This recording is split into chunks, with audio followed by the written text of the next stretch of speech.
Hello friends, welcome to PG Commerce Classes Progress with Education. My name is Pragati. Friends, आज मैं आपको teaching aptitude के MCQ part 7 कराने जा रही हूँ. ये MCQ दिसंबर 2015 में नेट यूजीसी के एग्जाम में पूछे गए थे. इसका मतलब ये MCQ प्रीवियस ईयर के MCQs हैं, तो आप इसे जरूर कीजिएगा, जरूर, चाहे वो हिंदी वाले बच्चे हो या इंग्लिश वाले बच्चे हो. ठीक है, मैं दोनों में ही समझा दूंगी. पहला है question, greater the handicap of the students coming to the educational institutions, greater the demand on. यानी यदि हैंडीकैप स्टूडेंट जो अपाहिज बच्चे हैं उनकी संख्या बढ़ती है या ज्यादा से ज्यादा मात्रा में एजुकेशन इंस्टीट्यूशंस में आते हैं, एजुकेशनल जगह पे आते हैं, सबसे ज्यादा डिमांड किसकी होगी? फैमिली की तो होगी नहीं, क्योंकि एजुकेशनल इंस्टीट्यूशंस में सोसाइटी की भी नहीं होगी और स्टेट की भी नहीं होगी, यानी राज्य की भी नहीं होगी. सबसे ज्यादा जरूरत टीचर की होगी. इसे तो आप देखते ही पहचान गए होंगे. चलिए, right answer is third and next question is here. What are the characteristics of, यहाँ ओ नहीं है फ्रेंड्स, ये ओ ऑफ है, of continuous and comprehensive evaluation, लगातार और अंडरस्टैंडिंग. यहाँ पे कॉम्प्रिहेंसिव अंडरस्टैंडिंग को भी बोलते हैं. यानी यदि कहने का मतलब ये है कि लगातार और अंडरस्टैंडिंग मूल्यांकन के लिए, समझदारी मूल्यांकन के लिए क्या क्या चीजें, ये क्या क्या कैरेक्टरिस्टिक्स होनी चाहिए.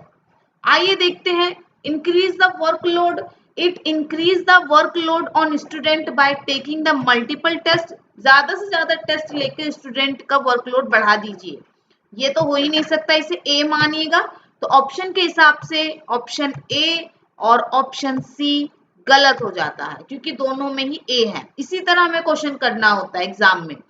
It replace the marks with grade.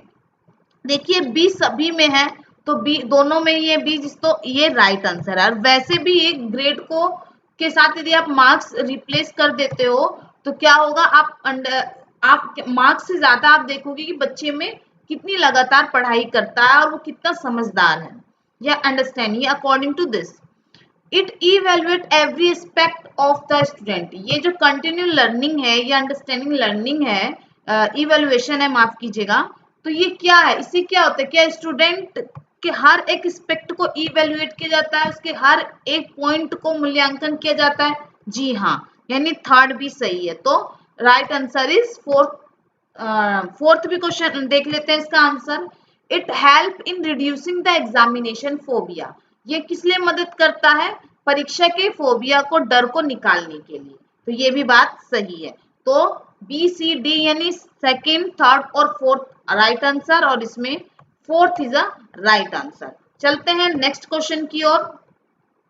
Question है, विच of the following attributes denote greater strength of teachers.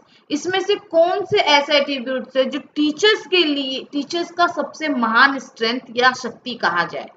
Full time active involvement in institutional management. Management में टीचर का क्या काम है? टीचर का काम मैनेजमेंट में नहीं होता, तो ये आंसर इज गलत. Setting example. टीचर्स हमेशा एग्जाम्पल सेट करता है, कहने का मतलब है वो एग्जाम्पल समझाता है और अपने व्यवहार से, अपनी स्ट्रेंथ से एग्जाम्पल सेट करता है, उदाहरण से समझाना, ये इसकी ग्रेटर स्ट्रेंथ है. Willingness to put assumption the test. वो सही तरीके से टेस्ट को, इच्छा पूर्वक टेस्ट लेता है या उसको बढ़ावा देता है, परीक्षण को बढ़ावा देता है. एक्नॉलेजिंग मिस्टेक, अगर उसकी कोई गलती भी है तो वो उसको मानता भी है. ये सबसे बड़ी स्ट्रेंथ है एक टीचर की. यानी सेकंड, थर्ड, फोर्थ, यानी बी सी डी जिसमें होगा वो राइट आंसर होगा. यानी right answer is B. A जहां गलत हुआ, बाकी सारे गलत, सिर्फ B is the right answer. वैसे भी आप इसे कर सकते थे. ठीक है फ्रेंड्स, तो चलते हैं नेक्स्ट क्वेश्चन की ओर. Which of the following statement is correct in the context of MCQ. यानी मल्टीपल चॉइस क्वेश्चंस के अगर रिगार्डिंग बात करें तो कौन सी चीज सही होगी, जो कि हम एग्जाम में देते हैं, मल्टीपल ऑब्जेक्टिव टाइप क्वेश्चन जिसे बोलते हैं, ऑब्जेक्टिव टाइप. तो इसमें से क्या सही होगा? पहले तो ये ऑब्जेक्टिव टाइप है, तो सब्जेक्टिव जहां आ रहा है उसे कट कर दीजिए. दे आर मोर सब्जेक्टिव, पहले ये कट कर दीजिए, क्योंकि एमसीक्यू कहीं से भी सब्जेक्टिव नहीं होता, ऑब्जेक्टिव होता है. दोनों में सब्जेक्टिव है, कट कर दीजिए. पहला और दूसरा देखते हैं. दे आर मोर ऑब्जेक्टिव, सही बात है.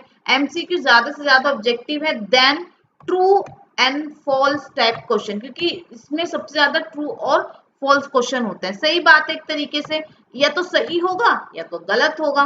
दे आर लेस ऑब्जेक्टिव ऐसा क्वेश्चन, अगर ये ऑब्जेक्टिव ही लेस है, यानी लेस ऑब्जेक्टिव क्वेश्चंस हैं, तो वो एमसीक्यू नहीं होंगे। तो राइट आंसर इज 1। तो चलिए फ्रेंड्स लास्ट क्वेश्चन पे चलते हैं। द यूनिवर्सिटी, आई थिंक ये वाला इसमें नहीं है, ये है, ओके। चलिए, what are the requirement for good teaching? Good teaching के लिए क्या क्या जरूरी है, देखते हैं क्या क्या जरूरी है। डायोनिक्स मतलब समस्या का निदान करना, क्या टीचिंग के लिए जरूरी है? बिल्कुल। रेमेडी मतलब आपको छूट देना, आपको आपके काम को करने के लिए बढ़ावा देना, सही बात है। आपको डायरेक्शन देना, आपको फीडबैक देना या आपसे फीडबैक लेना, तो ये सारे ही राइट आंसर है। तो right answer is a. Friends, ये थे दिसंबर 2015 के एमसीक्यू जो कि टीचिंग एप्टीट्यूड के थे, जो कि नेट यूजीसी एग्जाम में आए थे। ये वीडियो आपको कैसी लगी हो प्लीज लाइक करके जरूर बताइएगा और अपने फ्रेंड्स के साथ ये जरूर शेयर कीजिएगा। चैनल को सब्सक्राइब करना ना भूलें। जय हिंद, जय भारत।